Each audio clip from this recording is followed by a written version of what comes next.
નમસ્તે વિદ્યાર્થી મિત્રો, આપ સર્વે વિદ્યાર્થી મિત્રોનું એન્ટાયર સ્ટડી ચેનલ પર સ્વાગત છે. મિત્રો, આપણો જે બીએસસીનો ઇન્ટ્રોડક્શન જે લેક્ચર હતો, બરાબર, કે બીએસસી એટલે શું, પછી કેટલા સેમેસ્ટર આવે, કેટલા વિષય આવે, પેપર સ્ટાઇલ કઈ રીતે હશે, સિલેબસ કઈ રીતે હોય, ટૂંકમાં બધી બેઝિક માહિતી આપણે ટૂંકમાં ગયા લેક્ચરમાં આપણે જોઈ લીધી. હવે આજના લેક્ચરમાં આપણે સિલેબસની શરૂઆત આપણે કરીશું. ટૂંકમાં ધીમે ધીમે હવે ટૂંકમાં આપણે શરૂ કરીએ. તો જે આ સ્લાઇડમાં આપણને દર્શાવેલું છે તેમ કે બીએસસી સેમેસ્ટર 1 આપણો સબ્જેક્ટ કયો છે? મેથેમેટિક્સ, ગણિત. આપણે જે સબ્જેક્ટ છે, બરાબર, ગણિત છે, બરાબર મિત્રો. તો ગણિત તો આપણો મુખ્ય વિષય છે ટૂંકમાં, કે ભાઈ કેમ રસાયણ વિજ્ઞાન છે કે ભૌતિક વિજ્ઞાન, એવી રીતે ટૂંકમાં. તો ગણિતમાં પછી ઘણા બધા સબ્જેક્ટ આવતા હોય, બરાબર. તો એમાં આપણે પેપર નંબર જે આપણે સિલેબસમાં ગયા લેક્ચરમાં જે વાત કરી હતી, એમાં પેપર નંબર આપણે MET CC 103, અને એ પેપરનું નામ શું છે? Title of the paper. પેપરનું નામ શું છે? Calculus and matrix algebra. Calculus and matrix algebra. Calculus એટલે શું થાય? કલનશાસ્ત્ર. અને મેટ્રિક્સ એલ્જીબ્રા એટલે કે શ્રેણિક આપણે કહી શકીએ. અને થિયરી એટલે કે એની આપણે થિયરી વિશે આપણે માહિતી મેળવશું આ પેપરમાં. તો સૌ પ્રથમ તો મિત્રો આપણે આ પેપરમાં કેટલા યુનિટ છે, સિલેબસમાં શું આવશે તે જોઈ લઈએ. ત્યારબાદ આપણે આજના લેક્ચરની શરૂઆત કરીએ.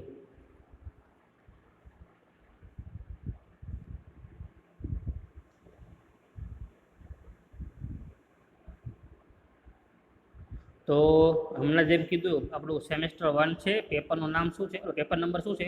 MET CC 103. નામ શું છે એનું? Calculus and matrix algebra. અને થિયરી આપણે ભણવાના છીએ એની. હવે આ પેપરમાં કુલ આપણે 4 યુનિટ આપણે ભણવાના આવશે ટૂંકમાં. યુનિટ 1, યુનિટ 2, યુનિટ 3 અને યુનિટ 4. આ 4 યુનિટ આપણે કમ્પ્લીટ કરીએ એટલે આખું પેપર આપણું ટૂંકમાં પૂરો, એટલે કે એક વિષય આપણો કમ્પ્લીટ થાય ટૂંકમાં. અને બીજો જે વિષય છે એ આપણે કયો છે? પ્રેક્ટિકલ છે. અને એ પ્રેક્ટિકલ આપણે આ પેપરને તે આધારિત હશે. તો જો હવે આપણે અહીંયા આપણે ટીચિંગ અવર્સ આપેલા છે કે આ કેટલા લેક્ચરમાં ચેપ્ટર પૂરું થશે ટૂંકમાં, બરાબર, કે 16 લેક્ચરમાં આ યુનિટ પૂરી કરી શકે ટૂંકમાં. એની કરતાં વધી પણ જાય ટૂંકમાં લેક્ચર, બરાબર. પછી આ ચેપ્ટરનું વેઇટેજ કેટલું છે? 17 માર્ક. તો યુનિટ 1માંથી કેટલા માર્કનું પૂછાય છે? 17 માર્કનું. યુનિટ 2માંથી 18 માર્કનું. યુનિટ 3માં 18 માર્કનું. યુનિટ 4માં 17 માર્કનું. હવે તમે આનો તમે ટોટલ મારો મિત્રો, એટલે કેટલો થશે? એ 70 માર્ક થશે. અને જે આપણે એક્ઝામ લેવાય છે યુનિવર્સિટી દ્વારા, તો એમાં જે ક્વેશ્ચન પેપર આવે છે એ કેટલા માર્કનું હોય છે? આપણે 70 માર્કનું તે હોય છે, બરાબર.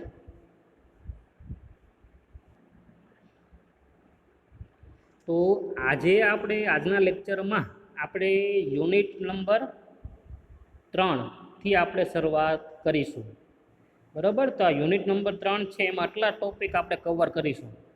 આમાં આખું ઇંગ્લિશમાં છે, પણ આપણે બધું તમને પોઈન્ટ ટુ પોઈન્ટ બધું ગુજરાતીમાં ટૂંકમાં કહેતો જઈશ, બરાબર. ટૂંકમાં જ્યારે આપણે જે ટોપિક લેશું એ પણ આપણે ટૂંકમાં સંપૂર્ણ આપણે જે આખો સિલેબસ છે, બરાબર, એ આખો ગુજરાતી માધ્યમમાં જ છે. માત્ર ખાલી જે આ લોકોએ યુનિવર્સિટીએ જે સિલેબસ અપલોડ કર્યો હોય ને યુનિવર્સિટી વેબસાઇટમાં, એ તો ગુજરાતીમાં લોકો મૂકે નહીં. એ બધો ટૂંકમાં કેમાં લોકો મૂકતા હોય છે? ઇંગ્લિશ લેંગ્વેજમાં તે મૂકતા હોય છે. પછી ગુજરાતી માધ્યમ હોય કે ઇંગ્લિશ માધ્યમ હોય, બરાબર. પણ આપણો જે બધું જે ભણવાનું આવશે ટૂંકમાં ગણિત વિશે આખો, એ કેમ આવશે? ગુજરાતી મીડિયમમાં તે આવશે. તો આપણે યુનિટ 3માં આટલા ટોપિક આપણે લઈશું. મેટ્રાઇસિસ, મેટ્રિક ઓપરેશન એટલે કે શ્રેણિક. પહેલાં તો શ્રેણિકનો પરિચય મેળવશું, પછી આપણે શ્રેણિકની બધી ક્રિયાઓ, addition, scalar multiplication, transpose, adjoint, there properties એટલે કે જે શ્રેણિકનો સરવાળો, ગુણાકાર, પછી એનો એક જોઈન્ટ ઓફ ટ્રાન્સપોઝ, બરાબર, પછી એની બધા ગુણધર્મો એ પણ આપણે જોશું. પછી નલ, આઈડેન્ટિટી, ડાયાગ્રોનલ, ટ્રાયેંગ્યુલર, સિમેટ્રિક, ટૂંકમાં જેમ જેમ બધું આવતું જશે એમ આપણે ટૂંકમાં બધું આપણે હું તમને કહેતો જઈશ ટૂંકમાં. તો આજના જે લેક્ચરમાં આપણે જે ટોપિક ભણવાના છીએ તે આપણે જોઈએ.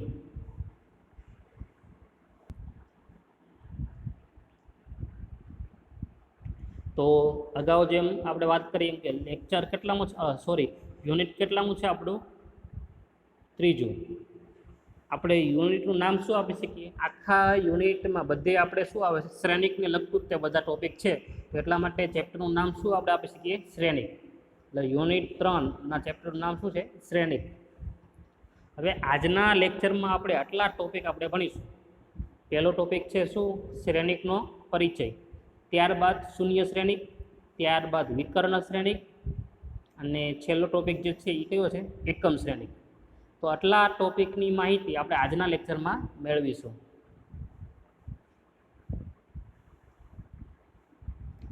અને એક બીજી સૂચના મિત્રો, કે હજી આપણો આ પહેલો લેક્ચર જ છે, તો હવે ઘણા વિદ્યાર્થીઓને મનમાં પ્રશ્ન થતો હશે કે આના માટે આપણે કંઈ રેફરન્સ બુક કે ટેક્સ્ટ બુક ને એવું કંઈ હોય છે?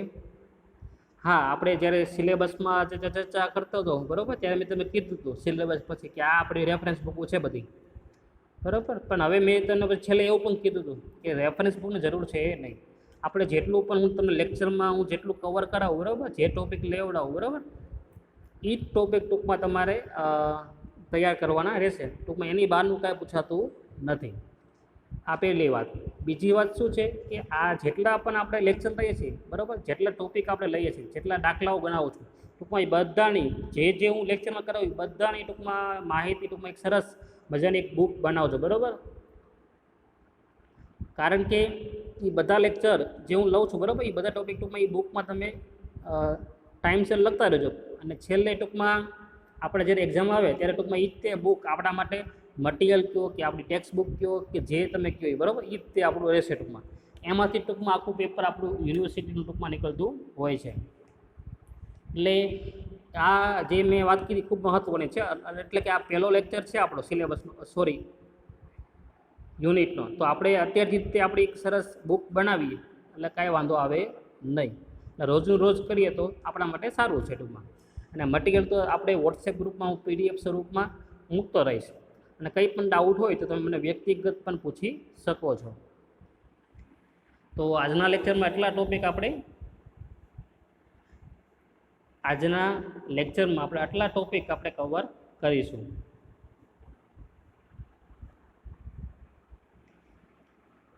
તો પહેલાં તો આપણે શ્રેણિકનો પરિચય મેળવી લઈએ બરાબર, કે શ્રેણિકની શોધ કોઈએ કરી બરાબર, એનો ઉપયોગ ક્યાં થાય છે, એની વ્યાખ્યા શું છે. તો પહેલાં બધું બેઝિક વસ્તુ આપણે ક્લિયર કરી લઈએ, ત્યારબાદ આપણે ધીમે ધીમે આગળ વધીએ.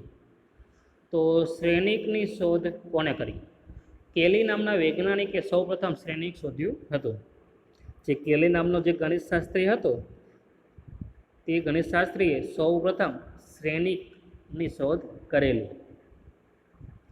હવે શ્રેણિક વિશે તમે અગાઉના ટૂંકમાં ધોરણ 12 સાયન્સમાં પણ આપણે ભણીને આવ્યા છીએ. આખું શ્રેણિક અને નિશ્ચાયકના ચેપ્ટર જ આપણે આવતા, તમને ખ્યાલ હોય તો બરાબર. એટલે એ તે વસ્તુ આપણે અહીંયા ભણવાની છે. ટૂંકમાં થોડુંક આગળ આપણે જે ધોરણ 12 સાયન્સમાં તમે જે શ્રેણિક ચેપ્ટર ભણીને આવ્યા છો બરાબર, એની કરતાં થોડુંક ઊંડાણપૂર્વક આપણે ટૂંકમાં આપણે કોલેજમાં ટૂંકમાં આવશે. એટલે જો તમારી પાસે સમય હોય તો ધોરણ 12 સાયન્સનું શ્રેણિકનું ચેપ્ટર છે બરાબર, તો એકવાર થોડુંક રિવાઇઝ કરી લેજો એટલે તમને આ ચેપ્ટર સમજવામાં ખૂબ જ સરળતા રહે. અને બીજી વાત એમ છે કે શ્રેણિક ટૂંકમાં આજે પેપરમાં જે આ યુનિટ છે મિત્રો ખૂબ જ સરળ છે, કારણ કે તમે અગાઉ પણ ભણીને આવ્યા છો એટલા માટે. તો શ્રેણિકની શોધ કોઈએ કરી હતી? કેલી નામના ગણિત શાસ્ત્રીએ. હવે આપણે શ્રેણિકનો ઉપયોગ જોઈએ કે શ્રેણિકનો ઉપયોગ ક્યાં ક્યાં થાય છે ટૂંકમાં. તો ઈસવીસન 1925માં હાઇઝનબર્ગ નામના વૈજ્ઞાનિકે ક્વોન્ટમ યંત્રશાસ્ત્ર સિદ્ધાંતોમાં શ્રેણિકનો ઉપયોગ કર્યો હતો. તો ઈસવીસન 1925માં હાઇઝનબર્ગ નામનો જે વૈજ્ઞાનિક હતો એ ક્વોન્ટમ જે યંત્રશાસ્ત્ર હતું એના સિદ્ધાંતોમાં શ્રેણિકનો એ ઉપયોગ કરેલો. ત્યારબાદ શ્રેણિકનો બીજો ઉપયોગ. શ્રેણિકનો બીજો ઉપયોગ શું છે? ગણિતશાસ્ત્ર ઉપરાંત આંકડાશાસ્ત્ર, ભૌતિકશાસ્ત્ર, અર્થશાસ્ત્ર જેવા અનેક વિષયોમાં શ્રેણિકનો બહોળા પ્રમાણમાં ઉપયોગ થતો હોય છે. ટૂંકમાં આમ જોવો ને તો શ્રેણિક બહુ કહેવાય ને ખૂબ જ અગત્યનું છે, બરાબર. કારણ કે બધામાં એ યુઝ થતું હોય છે કે તમે આંકડાશાસ્ત્ર લ્યો કે ફિઝિક્સ એટલે ભૌતિકશાસ્ત્ર લ્યો, અર્થશાસ્ત્ર લ્યો, દરેક વિષયમાં કાંઈક ને કંઈક શ્રેણિકનો ઉપયોગ આવતો હોય છે. તો હવે આપણે શ્રેણિકની વ્યાખ્યા ઉપર આપણે આગળ આવીએ.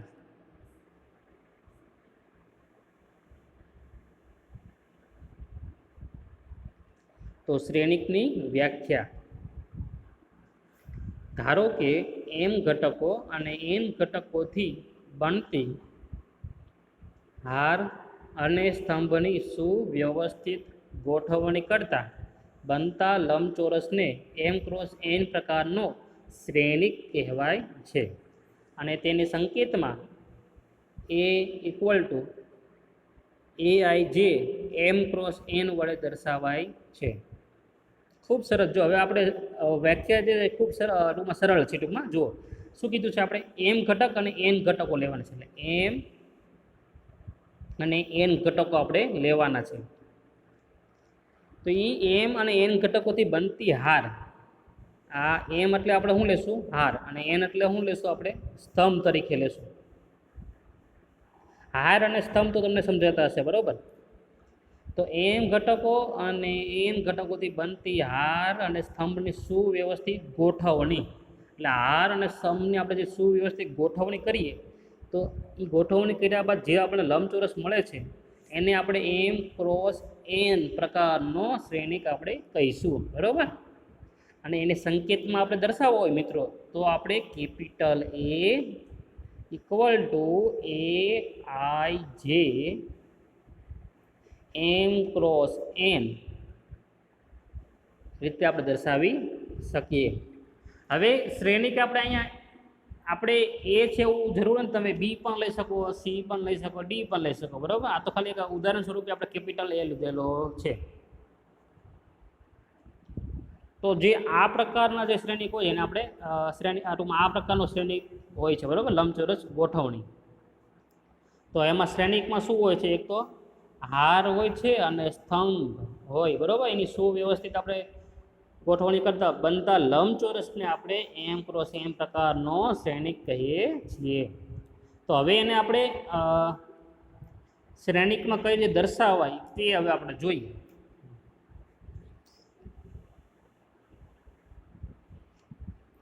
તો હવે એ બરાબર શ્રેણિકને આપણે છે ને આવી રીતે કાઉન્સમાં દર્શાવીએ છીએ, બરાબર. તો એ બરાબર, હવે જો પેલી હું હાલ લખું છું a1 a12.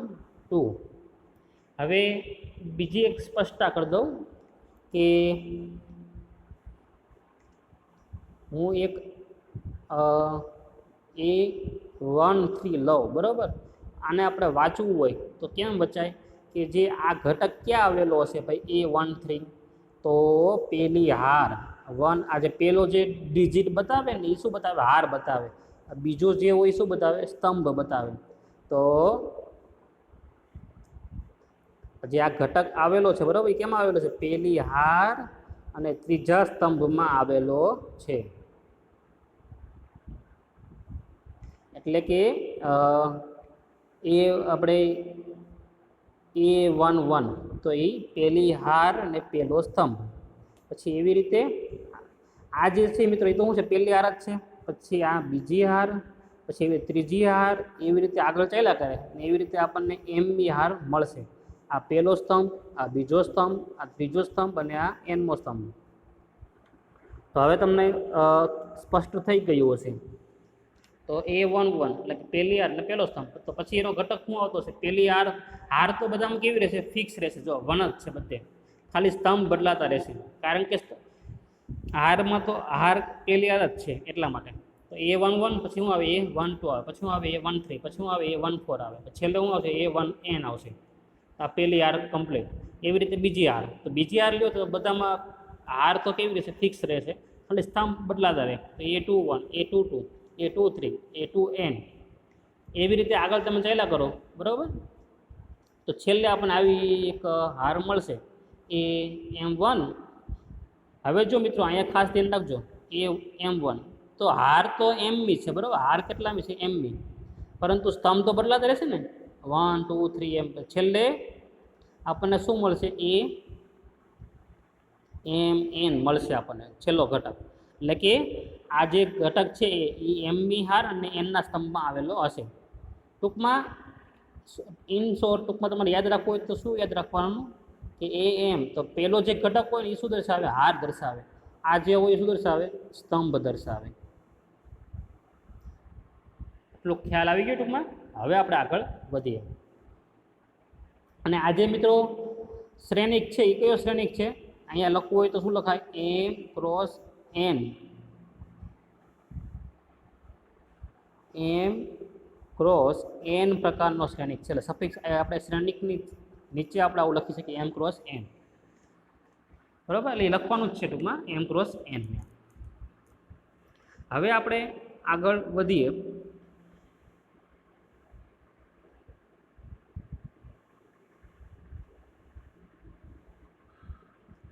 તો A11, A22 up to AMN શ્રેણિકના વિકર્ણી ઘટકો છે અને તેને સંકેતમાં DIAG A11, A22 up to AMN વડે દર્શાવાય છે. હવે વિકર્ણને ઇંગ્લિશમાં કહેવાય ડાયગોનલ, બરાબર. તો ડાયગોનલમાં આપણે પહેલાં 4 અક્ષર લીધેલા છે સ્પેલિંગના, DIAG. એટલે એના માટે આપણે શોર્ટમાં DIG, ટૂંકમાં એને સંકેત છે એનો. અને પછી એ સંકેત લખાય છે DIG. પછી બ્રેકેટમાં આપણે જે વિકર્ણ હોય એ વિકર્ણના ઘટકો લખવાના રહે. તો આવી રીતે આપણે વિકર્ણ જે શ્રેણિક આપણે હોય છે, વિકર્ણ શ્રેણિકના ઘટકો, એને આવી રીતે આપણે દર્શાવીએ છીએ. તો હવે આમાં જે વિકર્ણની ઘટકો છે, બરાબર, કયા કયા છે? આ છે, બરાબર. અહીંયા જે ઘટકો હોય એને આપણે વિકર્ણ ઘટકો કહીએ, બરાબર. તો અહીંયા કયા કયા છે? A11, A22, પછી A33 હોય અને છેલ્લે કયો આવશે?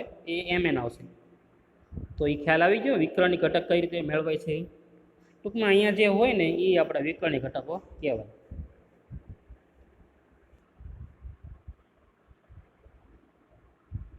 હવે એનું ઉદાહરણ લઈએ આપણે. તો એક આપણને આપેલું છે ડાયગોનલ 1 2. તો એનામાં લખવું હોય તો કેમ લખે? જો ધ્યાન આપજો. એને આપણે આને શ્રેણિક આપણે એ કહીએ તો A બરાબર શ્રેણિકમાં. હવે 1 2 છે મિત્રો, આનો અર્થ શું થયો? વિકર્ણ ઘટક જે આપણે લઈએ છીએ ને એ 1 2 લેવાના. એટલે 1 2, બરાબર. એની સિવાયના બાકીના જેટલા પણ ઘટકો હોય એ બધા શું લેવાના? તમારે શૂન્ય લેવાના. તો 0 0. તો આ જે આપણે શ્રેણિક મળ્યો એ કયો? આપણે વિકર્ણ શ્રેણિક આપણને મળ્યો. બીજું ઉદાહરણ લઈએ. આ જે આપણને આપેલું છે A ઇક્વલ ટુ ડાયગોનલ 1 3 -5. તો આને માં લખવું હોય તો કેમ લખાય? બરાબર શ્રેણિકમાં. આ જે આપણું જે છે મિત્રો એ તો આપણો વિકર્ણ બનશે. એટલે 1 3 -5. બાકીના બધા ઘટક શું લેવાના? તમારે શૂન્ય લેવાના. તો આ આપણો જવાબ. તો એ રીતે આપણને અહીંયા મળે છે. હવે એની પછીનો તો આ આપણે હવે તમને ક્લિયર થઈ ગયું છે કે ડાયગોનલ કે વિકર્ણી ઘટકો કેમ લખાય, બરાબર. હવે ત્યારબાદનું જે આપણે જે થિયરી છે એ કઈ છે? શૂન્ય શ્રેણિકની. તો શૂન્ય શ્રેણિક પહેલાં કોને કહેવાય જોઈએ આપણે? જો શ્રેણિકના બધા જ ઘટકો શૂન્ય હોય તો તેને શૂન્ય શ્રેણિક કહેવાય છે. ખૂબ જ સરળ છે. શું કીધું છે કે શ્રેણિકના બધા ઘટકો શું હોય? શૂન્ય હોય. તેને આપણે શું કહીએ છીએ? શૂન્ય શ્રેણિક તરીકે આપણે એને ઓળખીએ છીએ. અને તેને 0n એટલે કે ON વડે આપણે દર્શાવીએ છીએ. એને આપણે ઉદાહરણ લીધું હોય તો આ કયું છે? આ શ્રેણિક. હવે જો આપણે છે ને શ્રેણિકને ઓળખવાનો પણ છે, કેટલા બાય કેટલાનો છે. આમાં જો હાર કેટલી છે? 1 2. સ્તંભ કેટલા છે? 1 2. તો આ કેટલા બાય કેટલાનો થયો? 2 બાય 2 નો થયો શ્રેણિક. અને આ શ્રેણિકમાં બધા ઘટકો કેવા છે? શૂન્ય છે. તો એટલા માટે આ શ્રેણિકને આપણે કેવો કહીશું? શૂન્ય શ્રેણિક તરીકે આપણે એને ઓળખીશું. એક બીજું ઉદાહરણ લઉં, એ બરાબર 3/3 લો તો 0 0 0 0 0 0 0 0 0. તો આ જે છે આ પણ કેવો થઈ ગયો? શૂન્ય શ્રેણિક થઈ ગયો, કારણ કે બધા ઘટકો કેવા છે? શૂન્ય છે એટલા માટે. ત્યારબાદનો જે ટોપિક છે એ આપણો આવે છે વિકર્ણ શ્રેણિક. તો હવે એની વ્યાખ્યા જોઈએ આપણે કે જે શ્રેણિકમાં વિકર્ણ સિવાયના બધા જ ઘટકો શૂન્ય હોય તો તેને વિકર્ણ શ્રેણિક તરીકે આપણે એને ઓળખીએ છીએ. અગાઉ ઉપર પણ હમણાં આપણે થોડુંક જોયું હતું વિકર્ણ વિશે, બરાબર? તો ટૂંકમાં જે વિકર્ણ સિવાયના જે ઘટકો હોય એ બધા કેવા હોય? શૂન્ય હોય. તો એને આપણે શું કહીએ છીએ?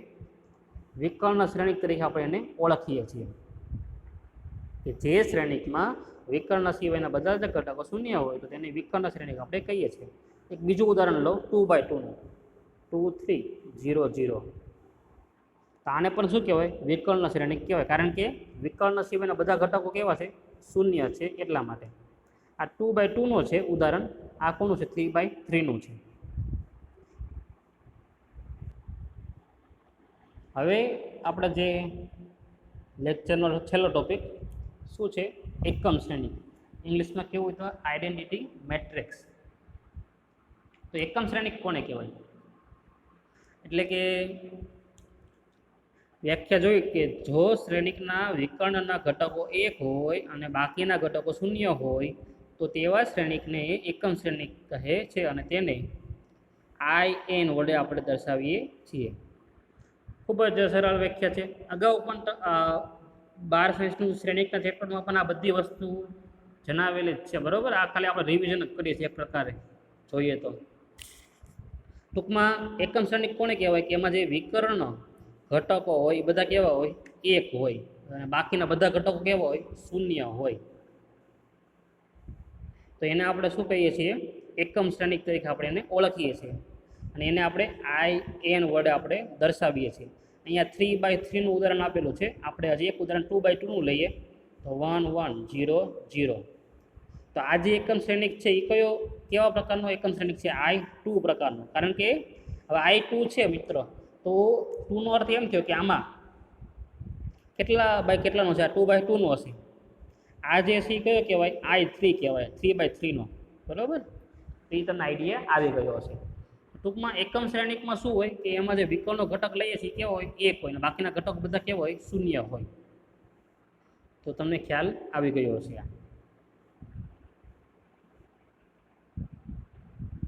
તો મિત્રો આજના લેક્ચરમાં આપણે યુનિટ 3 શ્રેણિકમાં આપણે શ્રેણિકનો પરિચય મેળવ્યો, શૂન્ય શ્રેણિક વિશે જોયું, વિકર્ણ શ્રેણિક સમજ્યા અને છેલ્લે એકમ શ્રેણિક. અને આ બધાના આપણે ઉદાહરણ પણ આપણે જોયા. હવે નેક્સ્ટ લેક્ચરમાં આપણે શ્રેણિકનો અદિશ સાથે ગુણાકારથી આપણે શરૂઆત કરીશું.